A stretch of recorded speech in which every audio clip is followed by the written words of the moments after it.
What's going on, everybody? Welcome back. Today we're going to be talking about the Doom 3 raid map that has just dropped. This is coming in preparation for patch 6.3, which will be going live tomorrow. We do have some Envoy videos coming later today, talk about the reworks to She-Hulk and regular Hulk, and just kind of covering that stuff. But in this video, we're going to be talking about this raid map and some thoughts on some teams that are not going to have a very good time here in this fight. But if you are looking to figure out what your requirements are going to be for each difficulty, the base is going to be you need ISO 2.3, blue level 3 on your characters, up until difficulty 5, where you will need ISO 2.4. So you will need the heavy ISO investment in these characters in order to really get into the Doom 3 raid. And we're going to go ahead and just talk about the map and break down like Mystic, Mutant, Bio, Skill, Tech, talk about each one individually and what we can expect from them. So if you guys do enjoy this video or find it helpful and informative, make sure to hit that like button and subscribe to the channel. Let's dive right into it. Now, if you do want to go check this out on your own, you can go do it on MSF.gg. You go up to the database at the top and you go down to maps, and you can go here to down this window and go all the way down to the bottom to the Doom 3 raid, and I'll tell you what to expect. This is just normal Doom 3. So, you know, don't expect anything crazy. And we're going to start over here. We're going to work our way through Mystic, then Mutant, then Skill, then Bio, then up to Tech. Trigger warning, if you hate the Mutant nodes in Doom 2, you are going to despise the Mutant nodes in Doom 3. It's rough. So our first level here in the Mystic missions is going to be with, we got some of the Darkhold characters here. We got Agatha, Wong, we have a Loki, we have a Scarlet Witch here. The thing that's going to be tricky, because I know a lot of people are going to want to bring in your new Warriors and your Eternals. That may not be advisable here, because the big thing right away is that you're going to have a 10% speed reduction on your team because of Emma Frost being there, and that may drop some of your characters below the speed of Agatha Harkness. And this is going to be a problem where she uses her RuneScape ability.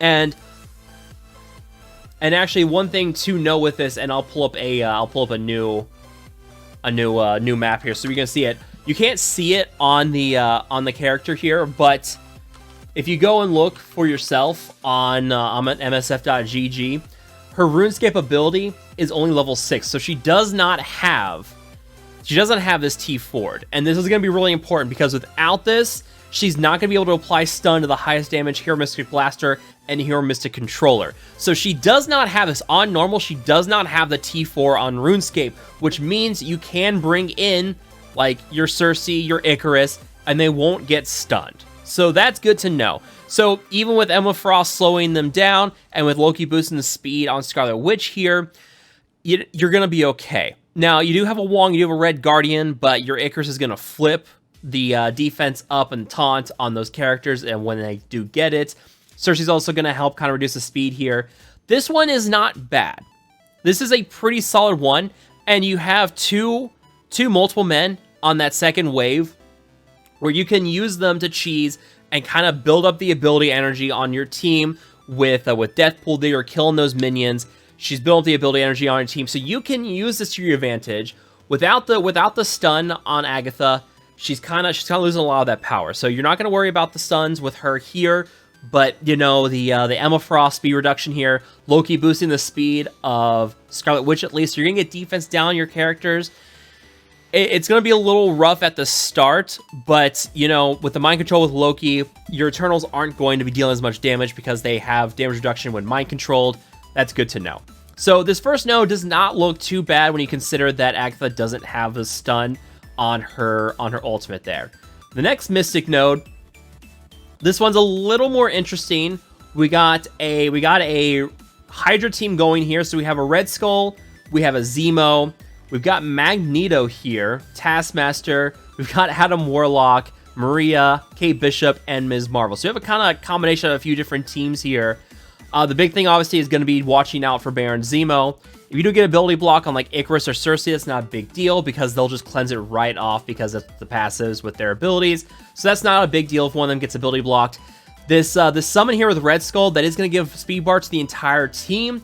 Then you have to watch out for things like sorry, what am I thinking? The blind from Magneto's ultimate. I don't know why I wasn't thinking of the blind, but you know, he is still gonna be pretty slow. So even with the speed boost with Zemo on the team with Red Skull is still sitting at 85 speed. So your Eternals should be able to still outspeed the Red Skull at this point, which means you can get that speed bar reduction in. There's a 40% boost to the speed. And yeah, doing the math, so Red Skull's at 85 speed, gets a 40% boost from Zemo. That only takes him up to 119 speed at that point. So he's still not faster than your two Eternals. This is where Eternals are going to be very key with your new Warriors, because you get that speed bar reduction. You're flipping the defense up on your Red Skull enemies, or your Hydra enemies, and the defense down. You're reducing speed bar with those two characters. The only character that's not going to be affected by that really is going to be Adam Warlock. But you know, you've got plenty of minion summons here, possibly between Maria Hill and Red Skull. A lot of minions here in this first level, or on this first wave. The second wave, it has another Red Skull and another Zemo. So, you know, keep that in mind. You can use that to your advantage if you want to, where you let Red Skull summon minions, and then you just drop the minions, get some ability energy, and then a Magneto, Kate Bishop, and America Chavez and Ms. Marvel. At the very end, you're going to be running into a lot of blinds with Kate Bishop here. So Kate Bishop's probably going to be one of your higher priorities. Like Zemo, Red Skull, and Kate Bishop are probably going to be your highest priorities. Also, do have to watch out for that Magneto, but there could be ways of controlling him. Like you have a stun with Cersei that you can use to kind of keep him under control. He's not going to be gaining any speed bar at the start because there's no other Brotherhood characters here. So you don't have to worry about gaining a lot of speed on Magneto here. That's going to be fine. Moving on to the Mystic node. This is interesting because wouldn't you know it, Dormammu is on the Mystic. This is the only boss node in Doom 3 that has Dormammu. Some have Doom, some don't have Doom. There's some very interesting mixtures here along the way. So Mystic does not look bad. You know, Dormammu is a big issue here, but you can easily take care of him, and then you can kind of work your way through the rest of it. Like, Dormammu should be your number one priority here, because you don't want you don't want those speed, you don't want the trauma and the stun from him. You don't want the abilities like you don't want the defense down, offense down, all those stuff from his ultimate hitting.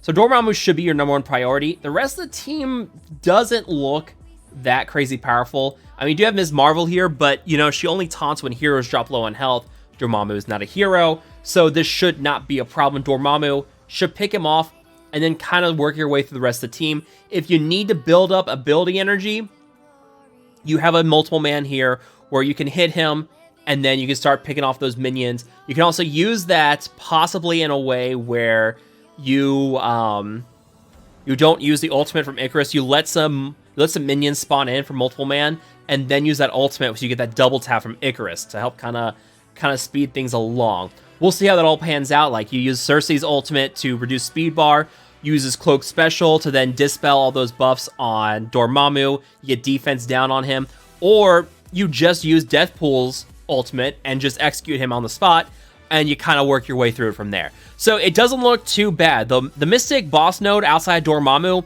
looks really manageable. That Shang-Chi could be a bit of an issue. His ultimates are not evadable, so those could be problems with your cloaks, but you have more minion summons here with Maria Hill. So if you need to build up that ability energy, you have Ultimate Man and you have Maria Hill to use to your advantage there. All in all, the Mystic nodes look pretty good. I do not find many issues with them. That does not carry through. Mutant is rough. And this first node, okay. I mean, you have Philovel, you have Moondragon, you have Negasonic. You've got two taunts here with Strife and Red Guardian. You have a bunch of ability block. You have mind controls, you have clones. Yeah, this is rough. And then you have Emma Frost, another Strife, and Madeline Pryor on the second node. This does not look like a lot of fun. Yeah, a lot of cleanses. The ability block, the ability block, the debuffs with Madeline Pryor. Yeah, this one's gonna be rough. I don't have any clear-cut idea of who you need to take out first on this team. You have to get through both Strife and Red Guardian, and there's not a lot of reliable dispel on your X-Men team unless you're using Skirmisher on a lot of them. we'll see how it works. But there's also a lot of block with those characters. Yeah, like I said, rough. Node 2 is not much better. You have both Doctor Stranges. You have a pre-taunt with Drax. You have Agatha. You have Deathpool. You have Anti-Venom. So a lot of healing and sustainability with Anti-Venom there. You gotta watch out for this Agatha. This Agatha is not gonna do a lot. She has 5/5, 5/3 on her skills, but you don't have a lot of Mystic characters on your X-Men team, so, you know, her abilities there are kind of neutered. That Doctor Strange Heartless could be a big issue, though. He's gonna do a lot of damage. That Deathpool is gonna deal a lot of damage. She's 7/7/6/4 on her abilities. The Heartless Doctor Strange is 5/5/6/3. Keep in mind, this is all on normal, so as we go up the difficulties, these are going to have more T4s on them. But this second node especially, yeah. Kestrel and Dagger should be your top 2 priorities there. I won't worry too much about Ghost Rider right now, but that Kestrel's really going to hurt you. That Dagger, you don't want Dagger around when Cloak drops, because then those ultimates are really going to hurt. A lot of debuffs on your team. And then you have a Wong and you have a regular Doctor Strange at the very end with that final wave with Cloak. Again, not really worried at that point. This looks hard, but it looks doable. It's gonna take some strategy to figure it out, but overall, it looks okay. So I guess when they were deciding to build up the mutant boss node, they said, hey, why not put Darkhold on this fight? This is I don't know where to begin exactly with this. You have 2 ability blocks out the gate with Silver Surfer and with Zemo. You have speed bar reduction with Emma Frost on the team. You have 2 heal blocks with Negasonic. And if you start taking out any heroes, you start taking out the Negasonics or the Cersei, well then Ms. Marvel's going to taunt. You have a Madeline Pryor, who is going to put a lot of debuffs on your team.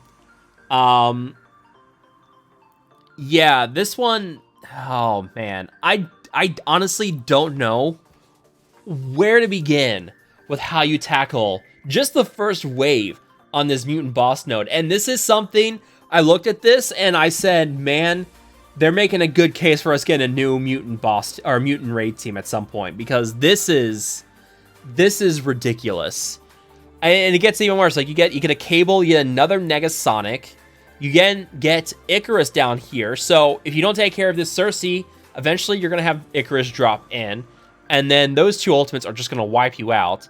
And then on the final node, you get a Zemo, you get a Morgan Le Fay, and then you get another taunt here with Crossbones. And Morgan Le Fay is gonna hurt because she's gonna put trauma and ability block on your controllers. So Jubilee's gonna be out, Iceman's gonna be out. Those are 2 characters with trauma and ability block. You can't remove it off of them. But there's the one thing that's really missing from these mutant nodes is there's no minion summons. And without the minion summons, like, Axeman really falls apart, and there's just none of that here. So I look at these nodes, and, you know, Axeman doesn't have a lot of damage to their name. They're falling up behind in the, damage department, the health department. They're getting a little squishy. You do have the reduction in armor and damage with speed down on that team, but you have a lot of cleanses on this team as well. Like, you have an Emma Frost here, so that speed down's not going to really stick. And I think that's, yeah, I mean, anytime you try to apply speed down, you've got an Emma there somewhere. You have a Phyla-Vell here that's going to remove speed down.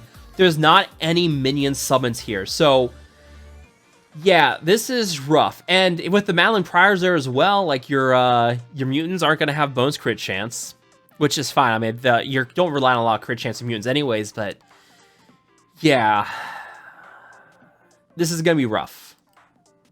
This is why I'm expecting a new mutant raid team at some point, because Axeman on paper just does not look like it is going to be able to really carry through in the Doom 3 raids. Now, moving on. First skill node here does not look too bad. You have 2 Thors, you got a Heimdall, you got a Loki, and you got a Sif.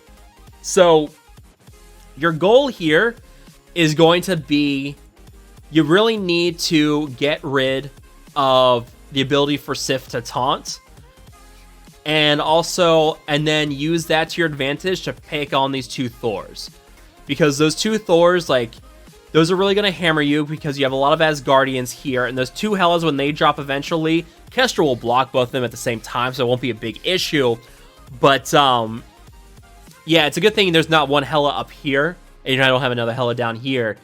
But, yeah, you gotta be careful because you have several Asgardians, you've got a Black Widow here, too. So you don't want her, you don't want to hit Black Widow because that's going to also trigger the passives with Thor. So this one's a little tricky, but if you can find a way to prevent the 2 tanks from taunting, you should be okay. And this is where you bring in some flexible characters here for these skill nodes. Kestrel will do okay here, but you know, you want to bring in someone who can ability block or disrupt. And this is where things are going to be tricky. You will have plenty of speed bar boost here because you have 9 enemies here. So Sam's ultimate is pretty much going to give you an extra free turn to move, which is fine. That's going to give you plenty of room to maneuver, and that's going to let you kind of hammer out some of these characters, like take out the taunt on Red Guardian, and then you just go after these 2 Thors. Remember, you're not on war defense, so Sif will not auto-taunt when the 2 Thors fall low on health. Eventually, once you have less than 3 enemies remaining, you'll bring down the Loki and the 2 Hellas. You'll have a bit of an opening salvo with the 2 ultimates from Hela, but you can control that in some ways. Overall, this first node of skill does not look too bad. It looks pretty manageable. It's going to be a little bit of a strategy, but it looks quite easy. Now, here's the interesting one. I'm going to note right now, the ultimate for Sabretooth is only level 4. It does not have the T5 on the ultimate. There's a T5 on the passives. The passive T4 for Sabretooth is not there, but you do have the T4 passive for Wolverine, so he will be doing a lot more blocking. Morbius is an interesting one here because he's got all the T4s, but you know, this is one where you don't want to taunt right away. You want him to use his ultimate, and then you can taunt with Sam if you need to, because if you do taunt with Sam, then Morbius is going to chain down the line. He's going to flip those defense up and the defense down. That is one to be careful of. Nick Fury won't summon on his first turn. Silver Samurai kind of looks like your number 1 priority. He's got all his T4s, and you know he's gonna hit you hard.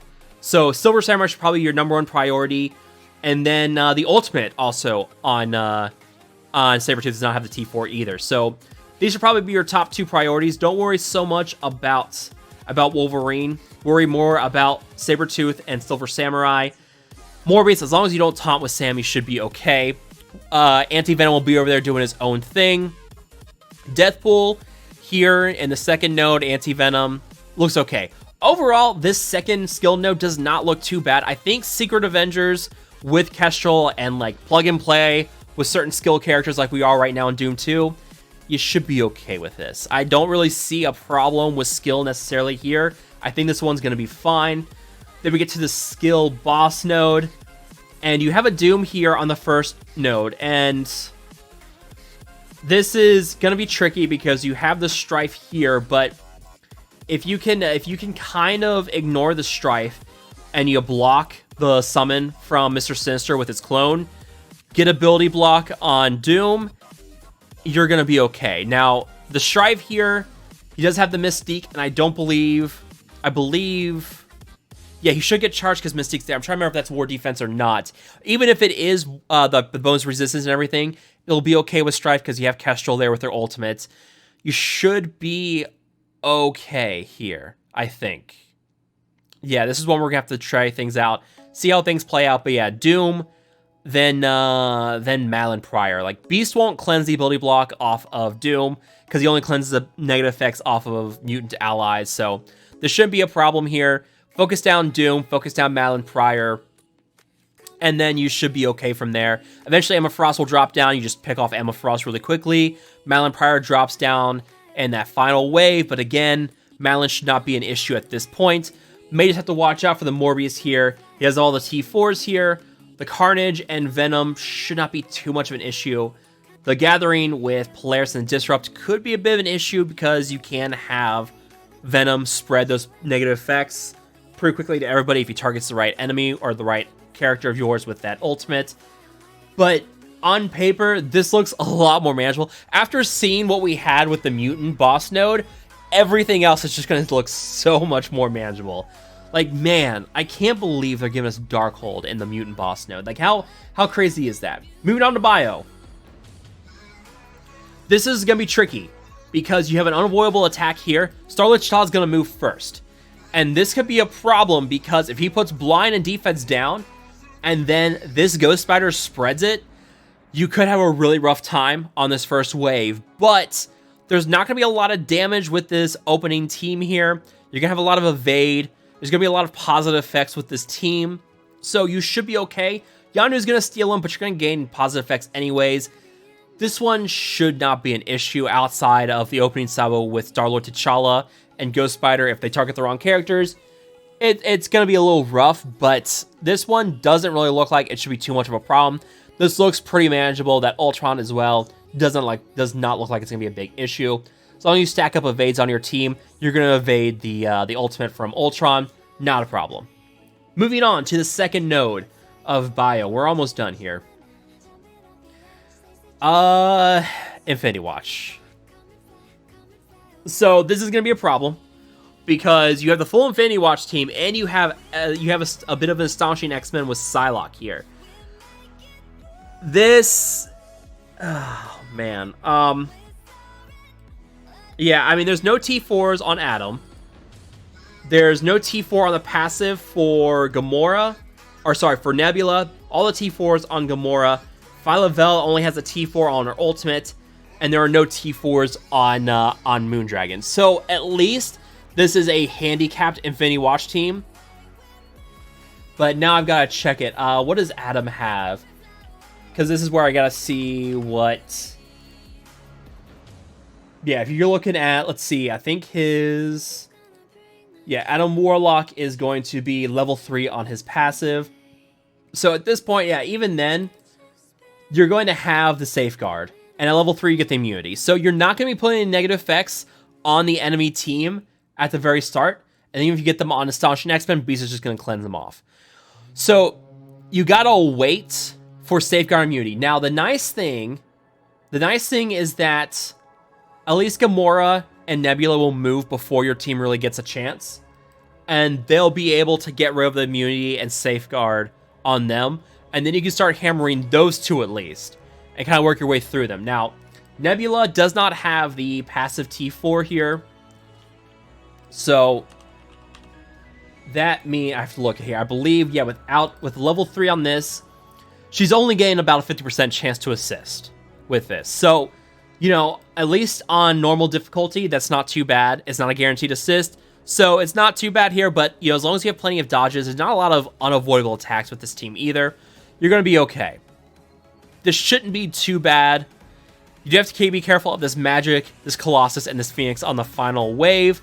That Deadpool could also, or Deathpool could be a problem, but you're not really losing a lot of minions or anything. So Deathpool's probably not going to go a lot, but you will want to take out this Colossus and then probably take out Phoenix and then Magic. Yeah. I mean, again, you can only do so much on paper, but we're getting an idea of possibly a strategy here. But yeah, I mean, you're going to have a lot of revives in this boss node. You have Adam, Gamora, and Nebula all reviving once. You have Phoenix reviving at least once. Magic can summon her as well. There's a lot of revives with this team. So this is going to be rough. That stun and speed down with Jubilee could be tough. But this looks manageable. And then we get to the boss node for Bio. And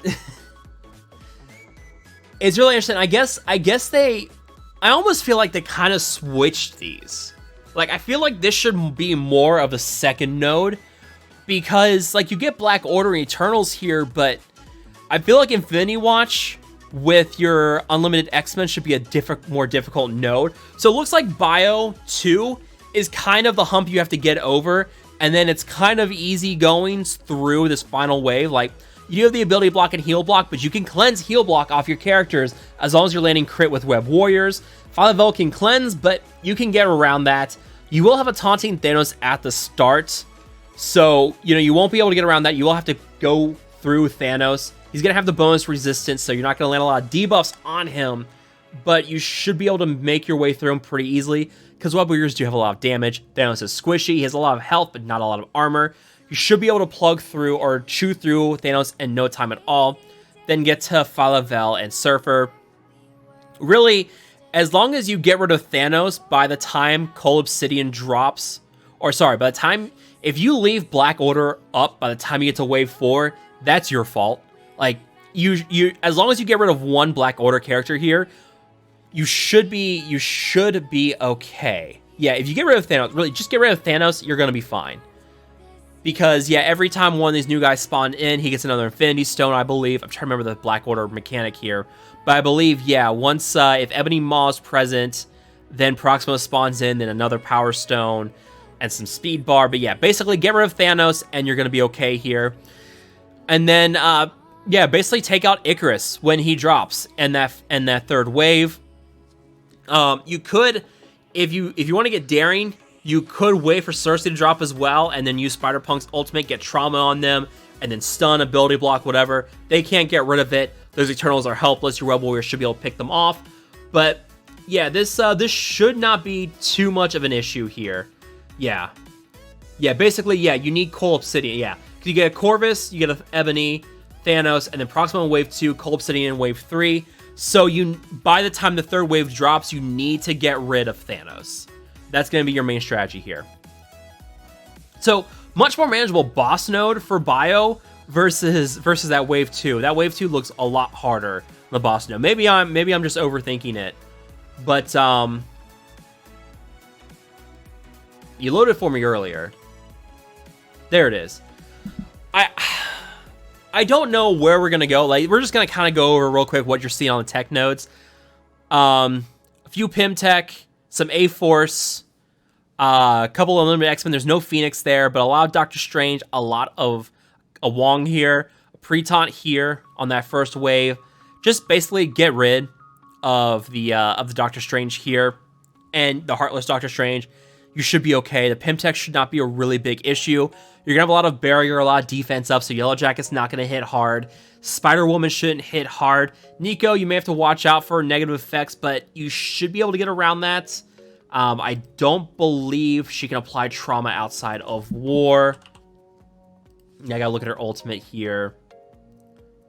Let's see. Yeah, so yeah, you're not gonna get the trauma on your characters in Disrupted. So you're not gonna really worry about this. This first tech node, especially with the Bio Avengers coming here soon, this looks pretty manageable. And in fact, honestly, I feel like in our pre-established team of like Doom and Kestrel, T'Challa, maybe bring in some Ravagers, you should be okay, at least on this first node, as long as you've geared them up. And you're probably gearing up your Ravagers anyways for the War Horseman Scourge. Second node's where it gets a lot more interesting. You got the ability block here on that opening here. You got another ability block here. This is where the ability block cleansing and barrier immunity to everything is going to be really important. Now, I have to go back and look. I can't remember if anybody on the team gives Safeguard or not. I don't believe anybody on the team gives Safeguard. But, yeah, this could be a problem here with this. But at least you have Viv Vision to clear ability blocks off the team if this happens. You know, if she does get ability block, she automatically removes it off herself as long as Vision's around. So the ability blocks will not stick. This is not going to be a real big problem here. This is going to be okay. You're going to play a defense up and barrier with this team, with the Bio Avengers. This doesn't look too bad. And then finally you get to the boss node for tech. And yeah, I mean, honestly, this looks very manageable. We've already talked about it. Vision pretty much shuts down any enemy tech characters. So he's going to put a 2-turn ability block on Doom. So that's not going to be a problem. We'll just have to get through the taunt on Bishop. But you have the ultimate from Vision, which can remove positive effects and reduce speed bar on the team. So honestly, Bio Avengers look like they're going to be able to just rip right through the tech nodes here. I'm excited for this Bio Avenger team. But yeah, that's going to pretty much wrap it up here. It's about 30 minutes, just kind of go over the maps. Kind of talk a little bit about what to expect. Once the raid goes live, we'll probably try to do some testing and see what we can figure out. But man, that mutant nodes. Let me know what you guys think. Are you guys excited for these fights? Are you dreading the mutant nodes as much as I am? Let me know down below. As always, make sure to hit that like button and subscribe to the channel. Thank you guys so much for watching. I will see you guys next time.